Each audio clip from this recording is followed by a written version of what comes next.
அன்றுக்கினிய சகோதர சகோதரிகளை நம் அனைவர் மீதும் ஏக இறைவனுடைய அமைதியும் கருணையும் உண்டாகட்டுமாக என்கிற உயரிய பிரார்த்தனைகளோடு நமக்கெல்லாம் தெரியும், நேற்று காலையில இருந்து சமூக வலைதளங்களில் இஸ்லாமிய சகோதரர்களுக்கு மத்தியில் இஸ்லாமிய மார்க்க பிரச்சாரகராக செயல்பட்டு வருகிற சகோதரர் அப்துல் பாசித் புகாரி அவர்கள் தொடர்பான ஒரு வீடியோ வைரலாக ஸ்ப்ரெட் பண்ணப்பட்டு கொண்டிருக்கக்கூடிய காட்சிகளை நீங்கள் அத்தனை பேருமே பார்த்துருப்பீங்க. அது தொடர்பாக அப்துல் பாசித் புகாரி என்ன செய்தார், ஏது, அல்லது அவர் பற்றிய பின் செய்திகள் முன் செய்திகள் என்கிற பெயரில் பல செய்திகளையும் பல சகோதரர்களும் பரப்பி வருகிறார்கள். முதலாவதாக ஒரு வீடியோ பரப்பப்படுகிறது. அந்த வீடியோவில் முழுமையான எந்த தகவல்களும் தெரியவில்லை. அந்த இடத்துல சுற்றி இருக்கக்கூடியவர்கள் பேசக்கூடிய ஒரு தகவல் மாத்திரம்தான் அந்த வீடியோவில் பதிவு செய்யப்பட்டிருக்கிறது. அதை வைத்து கொண்டு தான் நம்ம அத்தனை பேருமே இது தொடர்பான பல பேச்சுக்களையும் சமூக வலைதளங்களில் பேசி வர்றோம். இந்த இடத்துல நம்ம அத்தனை பேரும் இதில் என்ன நடந்தது, அடுத்தது என்ன, ஏது என்பதற்கு முன்பதாக புரிந்து கொள்ள வேண்டிய அடிப்படையான இஸ்லாமிய வழிகாட்டுதல் ஒன்று இருக்கு. என்னன்னு கேட்டால், கஃபாபில் மரி கதிபன் ஐயுஹத்திஸ பிகுல்லி மா சமிஅ என்கிறார்கள் நபிகள் நாயகம் ஸல்லல்லாஹு அலைஹி வஸல்லம் அவர்கள். ஒருவன் கேள்விப்பட்ட எல்லாவற்றையுமே பரப்புவது அவன் பொய்யன் என்பதற்கு போதுமான ஆதாரம் அப்படிங்கிறாங்க. இந்த இடத்துல ஒரு சம்பவம் நடந்திருக்கிறது. அந்த சம்பவத்தினுடைய பின்னணி என்ன, அது நடந்ததா இல்லையா, அந்த நடந்திருந்தால் அதனுடைய ஆழம் அகலம் எவ்வளவு என்கிற விவரங்கள் எதுவுமே எனக்கோ அல்லது உங்களுக்கோ பரப்புகிற பல பேருக்குமோ தெரியாத விவகாரம். அது யாருக்கு தெரியும் என்று பார்த்தீங்கன்னா, சம்பந்தப்பட்ட அப்துல் பாசித் புகாரி அவங்களுக்கு தெரியும். அவரோடு யார் பாதிக்கப்பட்டதாக சொல்லுவார்களோ அவங்களுக்கு தெரியும். இதை தவிர்த்து நிஜமாக என்ன நடந்தது என்கிற விவரங்கள் பெரும்பாலும் நம்ம யாருக்குமே தெரியாது. தெரியாத நேரத்திலேயே நம்ம பெரும்பாலானவங்க ஜட்ஜ்மெண்ட் வழங்குற இடத்துக்கு வந்துட்டதை நீங்க பார்க்க முடியும். நான் உணர்கிற ஒரு விவகாரத்தை தான் உங்களோட இந்த இடத்துல சொல்ல விளைகிறேன். அது என்னன்னா, ஏதாவது ஒரு சம்பவம், ஒரு அவமானம், ஒரு வீழ்ச்சி அல்லது ஒரு விதமான தொய்வு நிலை நமக்கு ஏதாவது ஏற்பட்டுடுச்சுன்னா மனித இயல்பு எப்படி இருக்கும் என்று கேட்டால், நம்ம லாயர் ஆகிருவோம், வாதிடுவதற்கு தயாராகி விடுவோம். இன்னொருவருக்கு நடந்து விட்டது என்று சொன்னால் நம்ம ஜட்ஜ் ஆகிருவோம், நீதிபதியாக தீர்ப்பு சொல்வதற்கு தயாராகி விடுவோம். இப்படி பல பேரும், நான் உட்பட, நான் உங்களுக்கு மட்டும் விரல் நீட்டிட்டு போக விரும்பல, எல்லோருமே இந்த நிலை எடுப்பதை நம்ம பார்க்க முடியும். ஒருவர் மீது ஒரு செய்தி சொல்லப்படுகிறது என்றால் அந்த செய்திகள் சமூக வலைதள செய்திகளாக மாத்திரம் எடுத்துக்கொண்டு நம்ம தீர்ப்பு சொல்ல போயிட்டோம்னா உலகத்தில் நம்ம எதையும் சொல்லிடலாம். நாளை மறுமை ஒன்று இருக்குதா இல்லையா, அப்போ நம்ம என்ன ஆக போகிறோம் என்கிற கேள்விகள் இருக்கிறது. இந்த மாதிரி ஒரு இடத்துல இருக்கும்போது அப்துல் பாசித் புகாரி அவர்கள் தொடர்பாக பரப்பப்படுகிற வீடியோவில் சொல்லப்படுகிற ஒரு செய்தி இருக்கிறது. அதற்கு முன்பதாகவே சில பேர் சமூக வலைதளங்களில் இது தொடர்பாக எழுதிய செய்திகளும் இருக்கிறது. உண்மையிலேயே அப்துல் பாசித் புகாரி பல பேரிடமிருந்து வியாபார நோக்கமாகவோ அல்லது இன்வெஸ்ட்மெண்ட்டாகவோ எதாகவோ பணத்தை எடுத்து அதை மோசடி பண்ணி அதை கொடுக்காம விட்டிருந்தார் என்று சொன்னால் 100% அல்ல, 1000% அது பிழை, அது குற்றம். நாட்டு நடப்புப்படி, உலக நியதிகள் படியும் அது குற்றமானது. மார்க்க அடிப்படையில் அதைவிட பெரும் குற்றமானது. அதை தாண்டி நாளை மறுமையில என்ன நடக்கப் போகிறது என்பது தொடர்பாக எல்லாம் மார்க்க பிரச்சாரம் செய்யக்கூடிய ஒருவராக அப்துல் பாசித் புகாரி இருக்கிற காரணத்தினால அவர் இப்படி ஒரு காரியத்தை செய்திருந்தார் என்றால் அதனுடைய ஆழ அகலம் என்ன, அதனுடைய குற்றம் என்ன, நாளை மறுமையில என்ன நடக்கும் என்பதும் அவருக்கு தெரியாத ஒன்று அல்ல. எனவே அவர் இப்படி ஒன்றை செய்திருந்தால் அது 100% பிழையானது, தவறானது, குற்றம், இம்மையிலும் குற்றம் மறுமையிலும் குற்றம் என்பதில் எல்முனை அளவுக்கு மாற்றம் கிடையாது. ஆனால் நேற்று நடந்த அந்த சம்பவம் இதே அடிப்படையில், மார்க்க அடிப்படையில் சரியானதுதானா, இப்படித்தான் நாம் அணுக வேண்டுமா என்கிற கேள்விகள் இருக்கிறது. அதுக்கு முன்னாடி ஒன்றை சொல்லிடுறேன். என்ன ஒன்றை நம்ம சொன்னாலும் சில நேரங்களில் நீங்களாம் யோக்கியர்களா, நீங்க அடுத்தவங்களை பத்தி பேச மாட்டீங்களா என்றெல்லாம் கேட்பதற்கு வாய்ப்பு இருக்கிறது. நான் ஒவ்வொரு வீடியோவிலும் சொல்லுகிற ஒரு செய்தியை சொல்லுகிறேன். கடந்த காலங்களில் அடுத்தவர்களை பற்றி மிக கடுமையாக நாங்கள் பேசியிருக்கிறோம். தேவையற்ற விமர்சனங்களை முன்வைத்திருக்கிறோம், அவமானப்படுத்தி இருக்கிறோம், அசிங்கப்படுத்தி இருக்கிறோம். அந்த மாதிரி நடந்ததுகள் எல்லாம் மார்க்க ரீதியாகவும் யதார்த்த ரீதியாகவும் மாபெரும் தவறுகள், இம்மையையும் மறுமையையும் பாழாக்கக்கூடிய விஷயங்கள் என்பதையெல்லாம் நான் உணர்ந்த காரணத்தினால்தான் பிற்பட்ட நாட்களில் இன்ன வரைக்கும் நம்ம யாருக்காவது அநியாயம் பண்ணிட்டோம் என்று தோணுகிற சந்தர்ப்பங்கள் எல்லாம் போய் தயவு செய்து மன்னிச்சுக்கிறங்க, இறைவனுக்காக பொறுத்துக்கிறங்க, நான் செஞ்சது பிழை என்று சொல்லி நானே மனதார மன்னிப்பு கேட்டுக்கொண்டிருக்கிறேன். கொள்வேன். சகோதரர் அப்துல் பாசித் புகாரி அவங்களை பொறுத்தவரையில அவரு மார்க்க பிரச்சாரகராக இருந்து கொண்டிருக்கிறார். அந்த நேரத்தில் தான் இந்த சம்பவங்கள் நடைபெறுகிறது என்று அவர் ஒரு ஏரியாவுக்கு போறாரு. அவரை ஒரு சாரார் போய் சுற்றி வளைக்கிறாங்க. சுற்றி வளைச்சிட்டு தான் அவரை பிடிச்சி இந்த மாதிரி வீடியோவும் பண்ணி அதை வெளியிட்டிருக்கிறாங்க. முதல் விஷயம் எல்லாருமே மனசில் வச்சுக்கிறங்க, உண்மையில் அப்துல் பாசித் புகாரி ஏற்கனவே நான் சொன்ன மாதிரி இப்படி ஒரு பிழையை செய்திருந்தால் அது 100% தவறானது, அதுல மாற்று கருத்து இல்லை. ஆனால் அதை எப்படி அணுகி இருக்க வேண்டும்? பணம் கொடுத்திருக்கிறீங்களா? மோசடி பண்ணப்பட்டிருக்குதா? நீங்க நஷ்டம் அடைஞ்சிருக்கிறீங்களா? உங்களை அவர் ஏமாத்தி இருக்கிறாரா? இதற்கு சட்ட ரீதியாக கம்ப்ளைண்ட் கொடுக்க வேண்டும், சட்ட ரீதியாக நடவடிக்கை எடுக்க வேண்டும், சட்ட ரீதியாக அடுத்த கட்டத்திற்கு நகர வேண்டும். ஏன்னா அவங்களுக்கு பணம் கொடுத்தவங்க ஏமாந்து இருக்கிறாங்க, அவங்களுக்கு பணம் தானே வேணும். அப்ப அதை எடுக்கிறதுக்குரிய முறையை செய்துவிட்டு நாங்க சட்ட ரீதியாகவும் அணுகி இருக்கிறோம், இவர் ஒரு தாய் இருந்து இப்படி நடந்து கொண்ட விதம் பிழையானது, எனவே இதை மக்கள் மயப்படுத்துகிறோம்னா கூட அது ஒரு கணக்காக இருந்திருக்கும். ஆனா இங்க அப்படித்தான் நடக்கப்பட்டிருக்குதான்னு கேட்டா இந்த நடந்த சம்பவத்தை வச்சு தான் நான் சொல்லிக்கிட்டு இருக்கிறேன். என்ன நடக்குதுன்னா அவர் வர்றாரு, வந்த இடத்துல இவர் வந்துட்டாருன்ற ஒரு தகவல் கிடைக்குது, அல்லது ஏதோ ஒரு வகையில் அந்த செய்தி கிடைச்சதோட ஒரு சாரார் அவரை போய் சுத்தி வளைச்சிடுறாங்க. போன்ல ரெக்கார்ட் பண்ணப்படுகிறது, ஒருவர் கேள்வி கேட்பது விதமாகவும் அதற்கு ஒருவர் பதில் சொல்லுகிற விதமாகவும். அந்த இடத்துல இருக்கிற யாரையும் எனக்கு பர்சனலா தெரியாது, அப்துல் பாசித் புகாரியாக இருந்தாலும் எனக்கு பர்சனலா தெரியாது. இன்னும் சொல்ல போனால் அவருடைய இஸ்லாமிய பிரச்சார செயல்பாடுகள்ல இருக்கிற சில விவகாரங்கள்ல மார்க்க ரீதியாக நான் நேரடியாக மாற்று கருத்தில் இருப்பவனும் கூட. அதுல எல்லாம் எந்த விதமான மாற்று கருத்துக்களும் நமக்கு இங்க கிடையாது. ஆனால் அப்துல் பாசித் புகாரியை வைத்துக்கொண்டு அந்த இடத்தில் நடக்கிற சம்பவம் எந்த அடிப்படையில் மார்க்க ரீதியிலானது, எந்த அடிப்படையில் யதார்த்த பூர்வமானது, எந்த அடிப்படையில் சட்டபூர்வமானது? நான் ஒரு ஜமாத்தை சேர்ந்தவன், நான் ஒரு அமைப்பை சேர்ந்தவன், அதனால கட்ட பஞ்சாயத்து பண்ற மாதிரி போய் சுத்தி வளைச்சிட முடியுமா?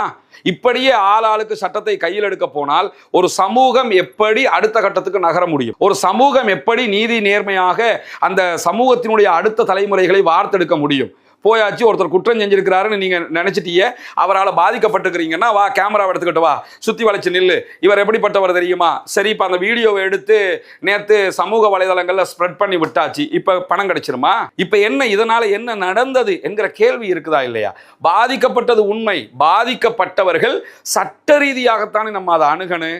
இன்னைக்கு சமூக வலைதளங்களை வந்து உட்கார்ந்துக்கிட்டு இஸ்லாமிய பிரச்சாரகர்கள்னாலே எப்படிப்பட்டவங்க என்று பேசுகிற அளவுக்கு நிலைமை மாறி இருக்கு. ஒருவர் செய்வதால் மற்றவர்களும் ஏன் அந்த பழியை சுமக்க வேண்டும்? இஸ்லாமியர்கள் என்றாலே இப்படித்தான் இந்த சுத்தி வளைச்சு பண்ற காரியங்களை பார்த்துக்கிட்டு கமெண்ட் சொல்ற அளவுக்கு இருக்குது. இந்த 4-5 பேர் சொல்றதுனால ஒரு சமூகமே ஏன் அந்த பழியை சுமக்க வேண்டும் என்கிற கேள்விகள் இருக்கிறதா இல்லையா சகோதரர்களே? ஏன்னா அதுல சம்பந்தப்பட்டிருக்கிற அப்துல் பாசித் புகாரி எப்படி மார்க்க பிரச்சாரகரோ, அவரை சுற்றி வளைச்சுக்கிட்டு இந்த காரியத்தில் ஈடுபட்டவங்களே மார்க்கம் பேசுறவங்க, அவங்க அரசியல் கட்சிகள் கிடையாது, அல்லது மார்க்கத்திற்கு அப்பாற்பட்ட நான் முஸ்லிம்ஸ் கிடையாது, எல்லோருமே இஸ்லாமியர்கள். அப்படி இருக்கும்போது இந்த ஹதீஸ்கள், நம்ம பேசுகிற குர்ஆன் வசனங்கள், நம்முடைய நடவடிக்கைகள் எல்லாம் இந்த உலகத்துல கண்ணுக்கு முன்னுக்கு தெரிகிற விஷயங்கள் தானே. செஞ்சுக்கிட்டே நம்ம ஏன் இப்படி நடக்கணும்? எல்லாத்தையும் விட அதுல நீங்க பாத்தீங்கன்னா அவர் தொடர்பாக வெளிவந்த செய்திகள், அந்த பணம் அவர் எடுத்தாரு, மோசடி பண்ணிட்டாரு என்கிற செய்திகள் வந்தது. மோசடி பண்ணியவர்கள், மோசடி பண்ணப்பட்டவர்கள் சட்ட ரீதியாக அணுகியிருக்கணும் ஒன்று. ரெண்டாவதாக அதுல சொல்லப்படுகிற இன்னொரு விவகாரம், ஒரு கெட்ட வார்த்தை சொல்லப்பட்டு அவருடைய மனைவி தொடர்பாக இப்படிப்பட்டவளோட தொடர்புல இருக்கிற என்று பேசப்படுகிறது. அதுக்கு ஒரு விபச்சாரியை சுட்டி காட்டுகிற வாசகம் அதிலே பயன்படுத்தப்படுகிறது. என்ன ஆச்சரியம் என்று கேட்டா, இது யாரு பண்றா? இதை நீங்க ஒரு மோசடி பண்ணிட்டாரு, அவரை நாங்கள் பிடிக்க போகிறோம் என்று சொல்லிட்டு தானே போனீங்க. போகிற நம்ம எப்படியான வார்த்தைகளை பேசணும்? இதுதான் முறை. அவர் செய்த மோசடிக்கும் அவருடைய மனைவிக்கும் என்ன தொடர்பு? அவர் செய்த மோசடிக்கும் அவருடைய மற்ற செயல்பாடுகளுக்கும் என்ன தொடர்பு? அவர் எதுல பிரச்சனையோ அதை கூட நீங்க பிரச்சனையை ஆக்கியிருக்கலாம். ஒரு நீ இப்படிப்பட்ட ஒருத்தியோட வாழ்ந்துகிட்டு இருக்கிற அப்படின்னு சொல்லி ஒரு வார்த்தையை சொல்றாங்க. இதுல எது யதார்த்தம், அதுல பின்னணி என்னங்கிறதுக்கெல்லாம் போகலாம். அது ஏன் வேலையும் இல்லை, உங்க வேலையும் இல்லை, அல்லாஹ் நம்மகிட்ட இதை பத்தி கேட்க போறதும் இல்லை சகோதரர்களே. ஆனா இதை அவ்வளவு ஒரு விஷயமாக அவர்களை காட்டப்படுதில்ல. நீ இப்படிப்பட்ட ஒருத்தியோட தான் வாழ்ந்துகிட்டு இருக்கிற அப்படின்னு சொல்லும் போது மட்டும் அப்துல் பாசித் புகாரி ஒரு பதில் சொல்லுகிறார். என்ன பதில் சொல்றாருன்னா, அல்லாஹ்வை பயந்துக்கிறங்க, விவரம் தெரியாம பேசாதீங்கிற மாதிரி ஒரு வேர்ட் சொல்றாரு. எனக்கு அந்த வார்த்தை ரீதியாக நினைவில் வச்சு நான் சொல்லலை, இதுக்கு ஈக்குவலான ஒரு வார்த்தையை அவர் சொல்றாரு. ஏன்னா அவருடைய மனைவி தொடர்பாக அல்லது அவருடைய ஃபேமிலி தொடர்பாக, அவருடைய ஒழுக்கம் தொடர்பாக இந்த குற்றச்சாட்டு வைக்கப்படும் போது மட்டும் பதில் பேசுறாரு. போலீஸால அவரை ஏத்திக்கிட்டு போறாங்க. பிறகு நம்ம அறிஞ்சுக்கிட்ட, கேள்விப்பட்ட, சோசியல் மீடியால பார்க்குற ஒரு விஷயம் என்னன்னா, அவரை போலீஸ் எழுதி வாங்கிட்டு அனுப்பி விட்டுட்டாங்க அப்படிங்கிறது. இப்ப நீங்க என்ன யோசிக்கணும்னா, ஒரு போலீஸ் வராமலேயே போலீஸ்காரண்ட வேலையை ஒரு சாரார் பண்றாங்க, ஓகே. அந்த இடத்துக்கு திருப்பி போலீஸ் வர்றாங்க. போலீஸ் வந்து அவரை கூட்டிக்கிட்டு போகும்போதே அப்துல் பாசித் புகாரி கைது அப்படின்னு சொல்லி ஒரு பெரிய நியூஸ் ஆகுது. அவரை கூட்டிக்கிட்டு தானே போனாங்க, கைதுன்ற அர்த்தமா அது? கூட்டிக்கிட்டு போனதுக்கு பிறகு அவர்கிட்ட எழுதி வாங்கிட்டு அமுச்சு விட்டாங்க அப்படிங்கிற செய்தி வருது. அப்ப எழுதி வாங்கிட்டு அமுச்சு விடுற அளவுக்குத்தான் உள்ள ஒரு சட்ட ரீதியாக இருக்கிற ஒரு விஷயம் எனும் போது இதை இப்ப இவ்வளவு தூரம் ஸ்ப்ரெட் பண்ணி பேசினதுனால என்ன நலவை நாம் கண்டிருக்கிறோம். இன்னும் ஒரு விஷயம் என்னன்னா, அவர் செய்திருந்தால், இப்படி வருகிற செய்தி அடிப்படையில் செய்திருந்தால் 100% பிழை. அதை நான் ஆரம்பத்திலே சொல்லிட்டேன், நன்றாக நினைவில் வைத்துக் கொள்ளுங்கள். அதை நான் திரும்ப திரும்ப சொல்லிடுறேன். ஆனா அவர் அப்படி நடந்துக்கிட்டார் என்பதை வைத்துக்கொண்டு சில பேரை நம்ம பார்க்குறோம். அவன் ஜுப்பா போட்டுக்கிட்டு திரியும் போதே நமக்கு தெரியும், அவன் வந்து தலையில் இப்படி போட்டுக்கிட்டு அப்படி இருக்கும்போதே நமக்கு தெரியும், அவரை வீடியோவுக்கு பின்னுக்கு அப்படி ஹம்மிங்கோடு அப்படியே போடும்போதே நமக்கு தெரியும் அவன் ஒரு மகா நடிகன், அவன் அப்படிப்பட்டவன் இப்படிப்பட்டவன். இதெல்லாம் சகோதரர்களே உங்களுக்கு மறுமையிலேயோ இம்மையிலேயோ என்ன பலனை தரப்போம், அதைத்தானே நம்ம யோசிக்கணும். எனக்கும் அப்துல் பாசித் புகாரி அவர்களுடைய பிரச்சார யுக்திகளில் சிலவற்றில் உடன்பாடு இல்லை தான். எல்லோருமே எல்லாவற்றிலும் உடன்பாடு காண முடியாது. அதற்காக அவர் மீது இப்போது சொல்லப்படுகிற குற்றச்சாட்டுக்கும் அவருடைய தாவா களத்தில் அவர் நடந்து கொண்ட முறைகளுக்கும் என்ன தொடர்பு இருக்கிறது? அவர் பிசினஸ் பண்ணணும்னு காசு கேட்டாரு, சம்பந்தப்பட்டவங்க அவரை நம்பி கொடுத்திருக்கிறாங்க, அவர் திரும்ப அதுக்குரிய லாபம் கொடுக்கல அல்லது முதல கொடுக்கலங்கிற பிரச்சனை தானே இப்போ ஓடிக்கிட்டு இருக்குது. அதற்கும் அவர் அல்லாஹ்வை மட்டும்தான் வணங்க வேண்டும் என்று சொன்னது பொய்யாகுமா? தூதரை மட்டும்தான் பின்பற்ற வேண்டும் என்று சொன்னது பொய்யாகுமா? இது என்ன வகை நியாயம்? அப்படி என்றால் அவர் பணத்தை எடுத்தார்ல, அதை பிசினஸ்ல போட்டிருப்பார்ல, இதுக்கு லீகலா அக்ரிமெண்ட் போட்டுக்கிட்டீங்களா? நாங்கள் நம்பி கொடுத்தோம்னா லீகலா அக்ரிமெண்ட் போட்டு எழுத்துல இருந்தால் அந்த அக்ரிமெண்ட்டை கொண்டு போய் போலீஸ்ல ஒப்படைச்சு சட்ட ரீதியா வழக்கு போட்டு அவரை கூண்டுல ஏற்றி சட்ட ரீதியா இவர் குற்றவாளி அப்படின்னு ஆக்கி விட்டுறலாமே. இதுல யாருக்கும் மாற்று கருத்து வரப்போறது இல்லையே. இங்க உள்ள பிரச்சனை என்ன? சமூக வலைதளத்தில் கொண்டு வந்து ஒரு தரப்பு செய்தியை மட்டும் வைத்துக்கொண்டு நம்ம அத்தனை பேரும் ஜட்ஜ்மெண்ட் ஆகிறோம். ஏன்னா தன்னுடைய மனைவி தொடர்பாக அல்லது ஒரு பெண் தொடர்பாக பேசப்படுகிற போது அப்துல் பாசித் புகாரி ரியாக்ட் பண்றாரு. அதனால நமக்கு அவருக்கு கோபம் வந்துச்சுங்கிற விஷயம் தெரிய வருது, அவர் அதுக்கு இன்னும் பதில் சொன்னாருங்கிறது தெரிய வருது. மற்ற விவகாரங்கள் சொல்லும் போது அவர் கையை கட்டிக்கிட்டு சும்மா தான் அவர் இருக்கிறாரு, அவர் எஸ்ஸும் சொல்லல நோவும் சொல்லல. அப்படி இருக்கும்போது அவன் களவெடுத்துட்டான், அவர் அப்படி பண்ணிட்டான் இப்படி பண்ணிட்டான்ங்கிறத எதை வச்சு நம்ம முடிவுக்கு வர்றோம்? என்ன அது அப்படி பண்ணிட்டாருன்னா அதை அப்படி கொண்டு வந்த ஆதாரத்தோட இந்த அடிப்படையில் இன்னாருக்கு பண்ணி இருக்கிறார் அப்படிங்கிறத கூட நம்ம முன் வச்சிருக்கலாம். அதுவும் சமூக வலைதளத்தில் வைக்கிறதுனால மட்டும் என்ன பலன் வரப்போகுது? அதை கொண்டு போய் போலீஸ்ல சட்ட ரீதியாக வைக்கணும். எனவே இந்த ஓவரோலாக இன்றைக்கு நேற்றில் இருந்து இன்ன வரைக்கும் இதனுடைய செய்திகளே மாறி மாறி மாறி மாறி பரவிக்கிட்டு இருக்குது. பரப்புகிற அத்தனை பேருமே ஜட்ஜ் ஆகிட்டாங்க. ஒரு பக்க செய்தியை மட்டும் நம்ம பார்க்கிறோம். நபிகள் நாயகம் ஸல்லல்லாஹு அலைஹி வஸல்லம் அவர்கள் இந்த மாதிரி விவகாரத்தில் தீர்ப்பு சொல்வதற்கு நம்ம இப்படித்தான் கற்றுத்தந்திருக்கிறார்களா? இஸ்லாம் இப்படித்தான் கற்றுத்தந்திருக்கிறதா? கண்ணில்லாமலே ஒருவன் வந்தால் கூட அடுத்தவன் 2 கண்ணும் இல்லாமல் வருவதற்கு வாய்ப்பு இருக்கிறதா இல்லையா? எனவே அவர் தரப்புல இருந்து அந்த விளக்கத்தை சொல்லி இருக்கணும். இதுவரைக்கும் அவர் சொல்லலை. இதுக்கு முன்பதாக அவர் சொல்லி இருந்தாருன்னா இந்த ஃபித்னா எல்லாம் வந்திருக்காது என்பதுதான் என்னுடைய பார்வை. எது எப்படி போனாலும் தயவு செய்து நான் ஒரு ஜமாத் நடத்துறேன், நான் எனக்கு ஒரு 4 பேர் இருக்கிறாங்கங்கிறதுக்காக நீங்க அவரை கூப்பிட்டு என்ன ஏதுன்னு விசாரிக்கிறது வேற, அவரை ஓடி திரிகிறாரா ஒழிச்சு திரிகிறாரா அவரை பிடிச்சி போலீஸில் ஒப்படைக்கிறதுங்கிறது வேற, அவரை பிடிச்சி சட்ட ரீதியாக நடவடிக்கை எடுக்க வைக்கிறதுங்கிறது வேற. அதை விட்டுவிட்டு இந்த மாதிரி வீடியோ எடுத்து சமூக வலைதளங்களில் சீரழிப்பது என்பது யதார்த்தபூர்வமானது கிடையாது. அதை ஒட்டி அவருடைய கடந்த கால இஸ்லாமிய பிரச்சாரம் முழுவதுமே பொய்யானது, போலியானது, நடிப்பானது என்று சொல்வதும் யதார்த்தபூர்வமானது கிடையாது. நம்ம அத்தனை பேருமே முஸ்லிம். இதில் இன்னொன்றையும் நான் சொல்லிக்கிறேன். இப்போ நான் இதை சொல்வதை ஏற்றுக்கொள்ள முடியாதவர்கள் கூட, அதை பொறுத்து கொள்ள முடியாதவர்கள் கூட என் மீது நீங்கள் வசைப்பாடலாம், என்னை திட்டலாம், எனக்கு எதிராக பேசலாம். நீங்கள் என்ன பேசினாலும் அதை நான் யோசிக்கவே மாட்டேன். ஏன்னா இது யதார்த்தமாக நாம் புரிந்து கொள்ள வேண்டிய ஒன்று. நாளைக்கு இதே போன்ற நிலை நம்முடைய குடும்பத்தை சேர்ந்த ஒருவருக்கும் வரலாம். சட்டத்தை நம்ம எப்படி கையில் எடுக்க முடியும்? சட்டம் தன்னுடைய கடமையை செய்யணும், அதுக்கான வழிவகைகளை நம்ம செய்யணும். கட்ட பஞ்சாயத்து பண்ற வேலையை நம்ம யாருமே பண்ணக்கூடாது. அந்த மாதிரி ஒரு காரியம்தான் அங்கே நடந்திருக்கிறது. எனவே அப்துல் பாசித் புகாரியை பொறுத்தவரையில் நான் அவருக்கு நமக்கு பர்சனலா எந்த விதமான ஒரு கான்டாக்டும் இல்லாததுனால இந்த வீடியோ அவரால் அல்லது அவரை சார்ந்தவர்களால் பார்க்க முடியுமாக இருந்தால் தயவு செய்து நீங்க ஒரு இஸ்லாமிய பிரச்சாரகர் என்கிற வகையில இதுல என்ன நடந்தது, யதார்த்தமாக என்னங்கிறத மக்களுக்கு சொல்லிருங்க. நீங்க உண்மையிலேயே இன்வெஸ்ட்மெண்ட்டை எடுத்திருந்தீங்கன்னா ஆமா எடுத்தேன்றதை சொல்லிருங்க, எடுத்து என்ன நடந்ததுங்கிறத சொல்லிருங்க. அதை தாண்டி நீங்க லாஸ் ஆயிட்டீங்களா, நஷ்டப்பட்டுட்டீங்களா, நடுரோட்டுக்கு வந்துட்டீங்களா, ஆமாங்க இப்படி ஒரு நிலைமை வந்திருக்குன்னு அதுக்குரிய ஆதாரத்தோட சொல்லுங்க. நீங்க உங்களால எப்ப கொடுக்க முடியும் என்கிற விவகாரங்களை மக்களுக்கு சொல்லிருங்க.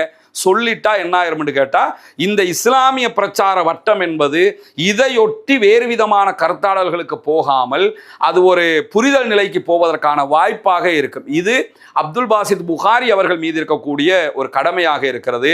எனவே இந்த எந்த விவகாரத்திலையும் நமக்கு கொண்டு வரும்போது நம்ம லாயர் ஆகிறதும், இன்னொருவருக்கு வரும்போது உடனே ஜட்ஜ் ஆகிறதும், நீதிபதி ஆகிறதும் என்கிற நிலையை விடுத்து நேர்மையாக நேர்கொண்ட பார்வையாக நம்ம அணுகிறதுக்கு முயற்சி பண்ணணும். எல்லோருமே மார்க்க பிரச்சாரம் செய்யக்கூடியவர்களாக இருந்து கொண்டு இந்த மாதிரியான காரியங்கள் செய்வதால், இப்ப பணம் இழந்தவங்களுக்கு இந்த வீடியோ போட்டாச்சு பணம் வந்து கிடைச்சிருமா? கிடைக்காதுல்ல. அதை முறைப்படி அல்லது இன்னொரு ஜமாத்துக்கு அதை சொல்லி அந்த ஜமாத்தில் கூப்பிட்டு முறைப்படி எழுதி வாங்கி அதை சட்டமாக கொண்டு வந்திருக்கானே. இந்த மாதிரியான காரியங்களில் ஈடுபடுவதுதான் நம் அத்தனை பேருக்கும் ஒரு சால பொருத்தமான சரியான ஒரு நடைமுறையாக இருக்கும். நான் இந்த விவகாரத்தில் எப்படி பார்க்குறேங்கிறத மட்டும்தான் நான் உங்ககிட்ட ஒப்படைச்சிருக்கிறேன். இதில் பிழையாக இருந்தால் இறைவனுக்காக பொறுத்து கொள்ளுங்கள், சரியாக இருந்தால் ஏற்றுக்கொள்ளுங்கள். இதே நேரம் என்ன திட்டி தீக்கணும்னு யாராவது நினைச்சா கூட தாராளமாக நீங்கள் அதையும் பண்ணலாம், அது உங்கள் உரிமை. ஆனால் மார்க்க ரீதியாக நாளை மறுமையிலே அதற்கு என்ன என்கிற ஒரு யதார்த்தமான கேள்வி நிலையும் இருக்கிறது. இதெல்லாம் புரிந்து கொண்டு நம்முடைய செயல்பாடுகளை அமைத்துக் கொள்ள வேண்டும் என்பதுதான் இதிலே நான் சொல்ல விளைகிற மிக முக்கியமான செய்தியாக இருக்கிறது.